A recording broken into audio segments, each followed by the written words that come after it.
Salut, c'est Yann de Special Options. Aujourd'hui, je suis avec mon ami Philippe. Bonjour. Voilà, grand spécialiste de la canne, grand spécialiste du pugilat, qui démarre, enfin m'a gentiment invité parce qu'il démarre une série de vidéos sur la défense avec Des objets usuels. Donc, du sac à dos aujourd'hui, pour commencer, c'est le thème. D'accord, eh ben, écoute, super. Tu as déjà fait un certain nombre de petites vidéos qui tournent sur ton site Schola Martis. Hein, Oui. mais présente-toi un petit peu, dis-nous-en un petit peu plus, parce que bon, les gens ils aiment bien quoi. Alors, je suis Philippe Choisy, je suis le responsable de Schola Martis, donc qui est une école qui est plutôt destinée vers la défense et la self-défense. Ma spécialité, c'est surtout la canne et le pugilat, mais pour autant, je fais aussi de la self-défense pure. Et on a dernièrement décidé de montrer quelques techniques avec des objets détournés. Et aujourd'hui, ça sera plus précisément le sac. Suite, on va dire, aux événements qui malheureusement nous ont affectés. Hein. On est d'accord. Oui, oui, voilà, justement, c'est que on pense que le sac à dos, beaucoup de gens peuvent en avoir sur eux. Et que c'est peut-être le meilleur bouclier qu'on puisse avoir pour des cas simples, enfin simples, rien n'est simple. Mais sans arme à feu, c'est un très bon bouclier, par exemple, sur des coups de couteau, des coups de poing, des choses comme ça. On peut avoir déjà un vrai petit bouclier avec son sac à dos. Voilà. Bon, je vais la faire quand même. On peut même optimiser avec ça, mais ça on vous montrera tout à l'heure. Exclusivité, hein, la vidéo va bientôt sortir sur T-Tactical aussi, T-Tactical, sur Special Options, mais je l'ai amené expressément le numéro 1 pour que Philippe puisse tout à l'heure vous montrer comment ça s'utilise de manière concrète. Ok, alors qu'est-ce que tu veux nous montrer alors, dans toutes ces techniques de saccage en fait? Alors, aujourd'hui, je voudrais vous faire une approche, pas simpliste ni trop simple, mais je voudrais vous faire une approche comment optimiser un sac à dos pour qu'il puisse vous devenir un vrai auxiliaire de défense. Donc comment le tenir, comment s'en servir, comment se protéger avec. Se déplacer avec, se déplacer également avec, et puis comment optimiser son sac à dos grâce à du matériel. Alors, tout aussi simple que quelques bouquins dans un premier cas, et de façon beaucoup plus professionnelle après avec ton bouclier. D'accord, donc défense contre coup de poing, coup de pied, couteau, barre, batte de baseball, d'accord. Et puis après, dans un second temps, avec des armes beaucoup plus dangereuses, comme la deuxième partie de la vidéo. Voilà, dans la deuxième partie de la vidéo, avec des armes plus dangereuses comme des haches ou des machettes, parce qu'on sait qu'aujourd'hui, c'est des choses qui arrivent et c'est plus du fantasme. Voilà. Et on s'est posé la question, mais il y aura également la partie défense contre arme à feu. Alors pas seulement parce qu'on démontre comment upgrader un sac avec des plaques balistiques, mais également parce que même si c'est des méthodes qui à la base sont quand même plus destinées à des agents sous couverture, à des forces d'intervention particulières qui interviennent dans ces choses-là, ça a été une question, mais finalement on s'est dit ok, on va le montrer parce que c'est quand même quelque chose qui peut être réaliste le jour d'aujourd'hui. Hein. Il y a des gens qui se sont retrouvés face à des haches dans des lieux clos comme des wagons hein, en Allemagne. Il y a dans l'aéroport en Turquie un gars qui s'est mis à mitrailler devant tout le monde. Donc là, éventuellement, on peut être amené à utiliser ce genre de technique si on a le matériel sur soi. C'est le but d'ailleurs. Et donc ça, tu nous le démontreras sur la fin de la vidéo avec tout à fait quelque chose d'un petit peu plus, qui sort un peu plus de l'ordinaire, on va dire. Voilà, voilà. Okay. Tout en sachant que ce n'est pas la défense absolue, parce que la défense absolue, ça n'existe pas. Comme toujours. Mais on peut optimiser les choses que vous avez tous les jours avec vous, donc, comme un sac. Mais on verra par la suite d'autres vidéos, d'autres objets. D'accord, c'est super. On y va? Allez, on est parti. Alors donc Philippe, comme on a dit, tu as donc pour toi basiquement quatre manières de porter le sac et de pouvoir l'utiliser de manière réactive en fait. Oui, tout à fait. Alors, pour commencer, j'ai aucune prétention de vous expliquer comment on met un sac à dos. Je pense que ça, tout le monde sait le faire. Par contre, je peux peut-être vous montrer comment optimiser un sac à dos dans certaines situations. Alors, le plus simple, le sac à dos porté comme il se doit, cette façon-là. Donc, pour moi, c'est quand il y a des problèmes devant, assez loin, et que je me mets à courir à l'opposé du problème. Donc, comme ça, je protège au moins une partie de mon corps. Deuxièmement, je peux la porter là, comme ça. C'est dans des situations où on ne sait pas si le problème pourrait arriver devant, à droite, à gauche, derrière, peu importe. Donc, en fait, c'est très rapide pour optimiser dans un sens ou dans un autre. Là, tu es déjà dans un environnement, on va dire, où tu sens que le thermomètre il est monté du jaune à l'orange, quoi. Hein. Voilà, tout à fait. On est dans des zones peut-être un peu compliquées ou dans des moments compliqués parce qu'aujourd'hui, il n'y a plus de zone libre, tranquille. Il y a des problèmes partout. La troisième façon de le porter, une façon que moi j'utilise assez fréquemment dans le métro, par exemple, ce qui m'évite tout simplement de me faire voler parce que beaucoup de gens se font voler avec leur sac à dos. Et là, vous avez déjà une bonne partie du corps aussi toujours, hein, le cœur qui est bien protégé. Bon, bien sûr, ça ne protège pas la tête comme ça, mais dans les transports en commun, c'est la meilleure façon, à mon sens, de ne pas être volé et de bien se protéger simultanément. Et puis pour finir, bien tout simplement, le porter à la main. Et puis si on voit qu'il se passe quelque chose qui arrive directement sur vous, vous pouvez toujours vous mettre derrière. Voilà. Là, tu vas nous démontrer la bonne technique de maintien du sac, parce que là, tu m'as expliqué que c'était un point qui était capital par rapport aux techniques en général qui vont suivre. Oui, tout à fait, parce que bon, le port c'est bien, mais le maintien d'un sac c'est quand même très important également. Et pour commencer, déjà, Yann, si tu le permets, je voudrais montrer ce qu'il ne faut pas faire. Comme ça, c'est fait, on ne revient pas dessus, et ce qu'il ne faut pas faire, et pourquoi il ne faut pas le faire. La première, pour moi, des erreurs, c'est de tenir son sac comme ça. Parce qu'effectivement, là, on a une sensation de sécurité, qu'on tient bien le sac. Seulement, là, à ce moment-là, si tu sors un couteau, comme par hasard... Couteau d'entraînement, bien évidemment, hein, pas une vraie lame.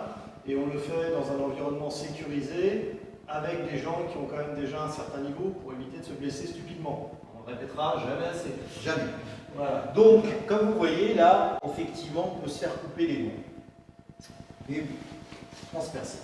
Ok, donc il y a une deuxième façon de mal tenir, ça serait de tenir comme ceci. Parce qu'à ce moment-là, si Yann tu pousses, voilà, il peut passer par en dessous. Donc je vais vous montrer maintenant comment on tient un sac. Donc pour moi, la meilleure des solutions, la meilleure façon de tenir un sac, c'est de croiser les deux bretelles, comme ça, avec la main gauche, parce que je suis droitier, et de former une sorte de coque au-dessus de ma main gauche.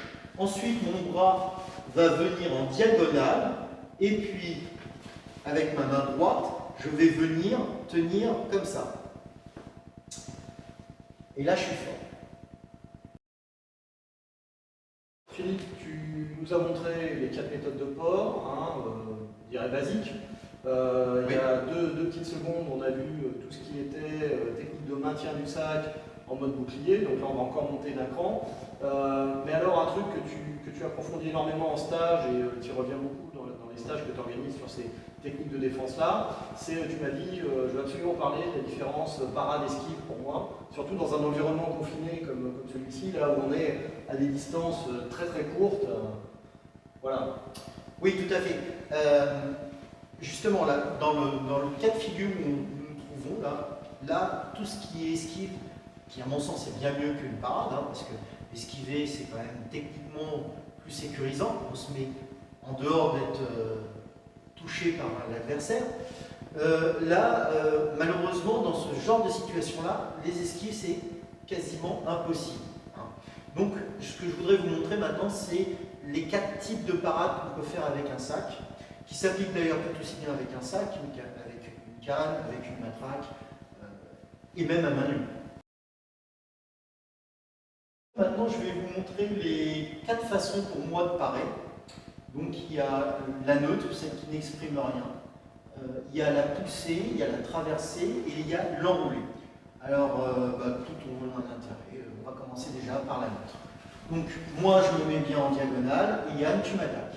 Tu me disais que le pied c'est important. Hein. C'est très important et d'ailleurs, je pense qu'après, on va montrer pourquoi et comment se situent les pieds avant et après. D'accord, avec un gros plan. Très bien.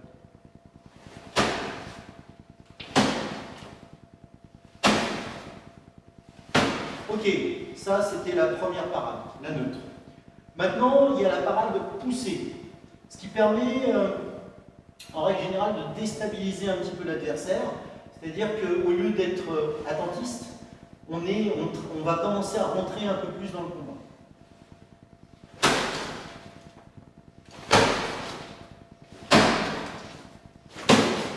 Ok. Maintenant, la troisième méthode, c'est la traversée. Alors là, cette fois-ci, on devient à notre tour agressif. C'est-à-dire qu'on n'est plus là pour subir, on est là pour attaquer. Mais il faut construire quelque chose derrière, parce que si c'est juste attaquer pour attaquer, ça n'a pas d'intérêt.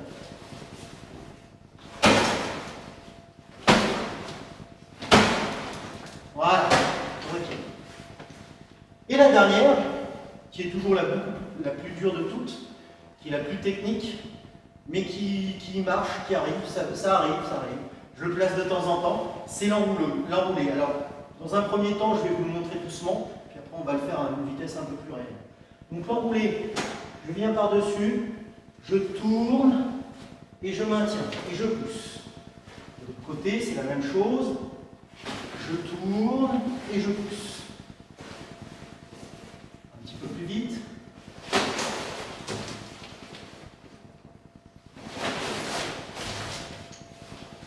Merci Yann. Ça marche. Donc là maintenant, on a vu défense contre les attaques, on va dire un haut coup de poing, donc démo et puis point particulier sur les défenses contre coup de pied. Hein. C'est parti. Alors, sur un coup de pied haut classique, voilà, on retrouve quelque chose d'assez standard. Et là donc tu me disais sur le coup de pied. Alors le coup de pied bas, oui, voilà, tout à fait. Peu importe que ce soit latéral, Je ne suis pas un expert, donc c'est pour ça. Voilà, mais ce qu'il y a, c'est que la chose à ne pas faire, c'est de baisser là, parce qu'à ce moment-là, voilà, exactement. À ce moment-là, on est très vulnérable au niveau du visage ou du corps. Donc, à mon sens, sur tous les coups de pied bas qui arrivent, c'est continuer à s'en servir comme un bouclier et de se débrouiller avec ses jambes pour encaisser de façon type box style, Moishaya, Loran, des choses comme ça. S'il m'attaque, voilà, je reste comme ça et je me protège en bas avec mes pieds et non pas avec mon bouclier. On a vu comment le porter, comment le tenir. Et ce qui est très important aussi, c'est la ligne de combat que vous allez avoir avec votre bouclier. Donc, si vous êtes bien protégé derrière votre bouclier et que vous subissez une attaque sur un côté et que vous faites ça, ou ça, vous libérez une ligne de combat. Hein, ça se voit, en faisant ça, je libère cette ligne de combat. En faisant ça, je libère toute cette ligne de combat et je risque d'être touché. Donc, pour pallier à ça, la meilleure des solutions, pour vraiment optimiser cette défense de sac, c'est non pas de bouger les bras comme ça, mais bien de bouger l'ensemble du corps grâce à une rotation des pieds. Et là, je garde toujours ma ligne de combat au centre de moi. C'est-à-dire qu'elle est à équidistance. Voilà, on va imaginer que je tiens le sac. Hein. Si je fais ça, ben là je suis ouvert. Si je fais ça, là je suis ouvert. Par contre, si je fais ça, vous voyez, j'ai toujours autant de temps pour aller à droite que aller à gauche. Donc là, on a vu défense contre les attaques hautes, on a vu les attaques par coup de pied.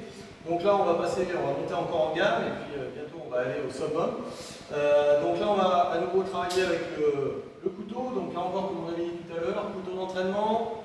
Bon, deux instructeurs qui ont l'habitude de travailler ensemble, donc attention encore une fois, on s'entraîne avec des mesures de sécurité adéquates, on ne fait pas n'importe quoi, n'importe comment. Donc là Philippe, tu me disais donc la défense contre le couteau. Oui, alors autant que éventuellement sur les coups de pied, les coups de poing, bon, ça peut passer ou passer à moitié et c'est pas peut-être un vrai drame, autant qu'avec le couteau, là il n'y a aucune possibilité de faire les choses à moitié. C'est-à-dire que si je tiens mal mon sac, hein, alors bien sûr on respecte toujours ce qu'on a montré tout à l'heure, mais si mon bras dépasse là, ça ne sert à rien d'avoir un sac en protection. Donc il faut bien que le bras soit bien couvert derrière. et de telle sorte que maintenant quand il m'attaque, voilà, là ça sert à rien. Alors, Il pourra essayer d'attaquer, mon bras ne sera pas ouvert. c'est très important parce que ça on le voit quand on fait des stages communs avec Philippe et moi. J'interviens sur une partie premier secours tactique, à la base T3C, Tactical Combat Casualty Care. Alors aujourd'hui c'est super à la mode. En 2011 quand j'ai commencé, il y avait personne qui s'en occupait. Mais bon, ça c'est l'histoire ancienne. Et donc on voit très rapidement lors du cours que les blessures par arme blanche sont quasiment plus redoutables que les blessures par arme à feu. Ça peut sembler surprenant, mais en fait ça on peut le démontrer très facilement. Et donc l'arme froide, comme c'était le titre d'un très ancien bouquin que tu connais aussi. Un ami à moi, Gérard Lecœur, c'est effectivement une arme redoutable et parfois bien plus dangereuse qu'une arme à feu. Donc là, par rapport à une attaque, je dirais classiquement, où l'individu va arriver très bien, voilà, et puis tenter de se lâcher. Voilà. Là, on est bien protégé, surtout que de nos jours, on fait plus de sacs en papier. On fait des sacs qui sont quand même avec pas loin de 1000 deniers, si je ne m'abuse. Il y a des choses comme ça. 1000 deniers. Donc en plus, ce que vous mettez dedans s'arrêtera sur des coups classiques, sur des couteaux, on va dire urbains, des couteaux de décès. Ça ne marchera jamais, difficilement, en tout cas de façon beaucoup moins sûre, sur des attaques de très grands couteaux, de machettes ou de haches. Forcément, il y a une logique aussi de longueur de lame au travers du sac. Forcément, là on a vu une attaque, on va dire d'estoc, de taille, autant pour moi. Mais effectivement, sur une attaque d'estoc, il y a une attaque perforante, on va chercher à traverser le sac pour atteindre la personne derrière. Là, par contre, effectivement, la longueur de lame va jouer. Le contenu du sac va jouer, ça on en reparlera tout à l'heure, effectivement. Là, tu l'as renforcé avec quoi, ton sac? Oui, alors là, je l'ai renforcé avec des choses toutes basiques. Alors, l'intérêt de ce genre de sac, bon, je ne travaille pas pour MaxP, donc je peux en parler en toute liberté. L'intérêt, c'est qu'il y a plusieurs couches. Vous voyez, donc on peut toujours faire des choses pas très compliquées, on va dire la protection du pauvre, mais sans que ce soit péjoratif, c'est la protection de celui qui n'a rien sous la main. Ça peut être celui qui va à l'hôtel, qui va dans un pays étranger, qui ne peut pas se balader avec, qui n'a peut-être pas l'autorisation, qui pense que c'est pas très discret de se balader avec quelque chose qu'il pourrait contrôler et interpréter comme militaire ou paramilitaire. Les premières choses, déjà, dans les poches, un petit bouquin de poche, déjà ça arrête très très bien une estoc. Et puis, alors je vais pas vous faire un cours de décès, bien entendu, il y a des gens qui le font très très bien, mais moi ce que j'aime bien, dans ces cas-là, c'est de mettre plusieurs magazines. Voilà, je prends quelques magazines, je les mets à l'intérieur, plus la parade de ce que vous pouvez mettre là. Là, on est quand même relativement très fiable. Mais ça ne suffit pas. Mais ça ne suffira pas parce que tout va dépendre de la menace, de la violence du coup. On parlait éventuellement de protection contre un pic à glace. Là, par contre, ça va commencer à devenir très très chaud parce qu'il va pouvoir très facilement s'insérer à travers le matériau. Et il faudra effectivement des couches de matériaux spécifiquement conçus pour ça, pour stopper en fait la progression de la pointe. Déjà, une lame de couteau a un peu plus de surface, donc il va y avoir un frein au sein de la matière qui va être quand même plus important. Mais en attendant, comme d'habitude, on reste, je pense que Philippe sera d'accord avec moi, face à un couteau, si on peut avoir l'option de s'enfuir, c'est la première option qu'on choisit. Alors oui, c'est même une obligation. Là, on vous montre dans un cadre où il n'y a pas d'échappatoire. L'échappatoire, si on peut partir en courant, c'est la meilleure des techniques. Oui, d'accord. Pour moi, c'est la meilleure des techniques. Maintenant, vous voyez, on travaille dans un milieu clos, comme ça pourrait arriver dans des endroits confinés, comme des couloirs de métro, comme dans un avion. Dans un train. Dans un train. Voilà, tous ces endroits où on n'a pas le choix. Voilà. Mais dès qu'on a le choix, bien entendu, la première des choses, c'est de courir. C'est clair. Et là maintenant, je viens dessus, je le colle avec mon sac, au cas où il se passe quelque chose, c'est toujours bien collé comme ça, et je vais venir travailler avec mon stylo, taper sur des zones sensibles. Je suis droit.